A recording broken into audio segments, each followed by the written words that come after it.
गर्ने सन्दर्भमा शान्ति सुरक्षा होस् अथवा सुशासनका सन्दर्भ होस् अथवा अन्य विषय हो, सूचनाहरू आवश्यक पर्छ। त हाम्रा सूचनाका माध्यम अरू पनि छन्, सुरक्षा निकायहरू छन्, अन्य सरकारी कार्यालयदेखि लिएर अन्य माध्यम पनि छ। तर पनि मिडिया पनि एउटा भरपर्दो माध्यम हो। मिडियाबाट प्रकाशित भइसकेपछि भन्दा पनि मैले के अपेक्षा गर्छु भने यहाँले प्रकाशित गर्नु पूर्व पनि अब त्यस्ता कुराहरू छन् भने चाहिँ हामीले तत्काल रेस्पोन्स गर्नुपर्ने कुराहरू छन् भने यहाँले समयमै जानकारी गराइदिनु भयो भने पहिलो त त्यसबाट हुन सक्ने क्षति न्यूनीकरण गर्न पनि सहयोग पुग्छ।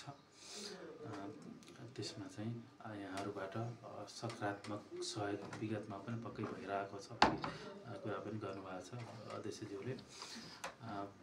त्यो अब मेरो कार्यकालमा पनि यहाँहरूबाट ती कुराहरूमा सूचना उपलब्ध गराउनेदेखि लिएर अन्य कुराहरूमा चाहिँ सहयोग प्राप्त हुनेछ भन्ने मैले अपेक्षा पनि गरेको छु।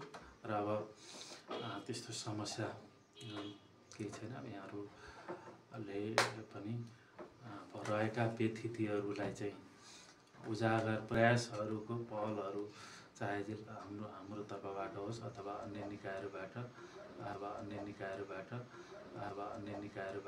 जहाँबाट भए पनि आएका सकारात्मक कुराहरूलाई, सकारात्मक पहल कदमीहरूलाई चाहिँ हामीले बाहिर ल्याइदिनु भयो भने पनि काम गर्ने मान्छेलाई चाहिँ अलिकति त्यसले चाहिँ मोटिभेट गर्छ। अब हाम्रो अब सिस्टम के छ भने काम गर्नेको त्यति मूल्याङ्कन हुने सिस्टम चाहिँ बनिसकेको अवस्था छैन।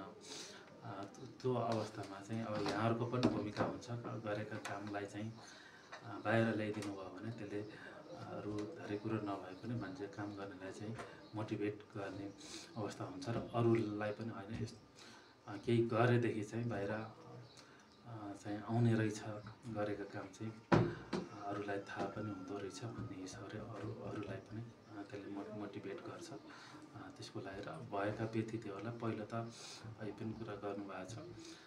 पहिला त अब सम्बन्धित जुन व्यक्तिबाट केही अब कमजोरी काम गर्ने सन्दर्भमा कमजोरी हुनसक्छ। त्यसमा चाहिँ सम्बन्धित व्यक्तिलाई औँल्याइदिने कुरा र पटक औँल्याउँदा पनि भइसकेपछि त अब बाहिर ल्याउनै पनि पर्छ। र अन्य कार्यालयका सन्दर्भमा चाहिँ केही कमजोरी भयो भने चाहिँ ती कुरा पनि यहाँ हामीलाई जानकारी गराइदिनु भयो भने हामीले सचेत गराउने कुरा पनि हुन्छ। सचेत गराउँदै पनि नभएको अवस्थामा चाहिँ यहाँले बाहिर अब प्रकाशित पनि गरिदिन पनि पर्छ। अब व्यथितिहरू ढाकछोप गर्न हुँदैन। अब केही सामान्य कमजोरीका कुराहरूलाई चाहिँ अब सुधार गर्ने मौका पनि दिनुपर्छ। र अब गम्भीर प्रकृतिका हुँदाखेरि र पटक त्यही कुराहरू दोहोरिँदाखेरि चाहिँ ती कुराहरूलाई छुट पनि दिनु हुँदैन। यी कुराहरूमा अब हामी पनि हाम्रो तर्फबाट गर्ने प्रचलित कानुन अनुसार गर्ने कुरा र यहाँहरूको चाहिँ मिडियाको आचार संहिताभित्र रहेर गर्नुपर्ने कुराहरू गर्नुहोला। र हामी अब नियमित यसरी अब फर्मल इन्फर्मल तरिकाले चाहिँ नियमित समन्वय सहकारी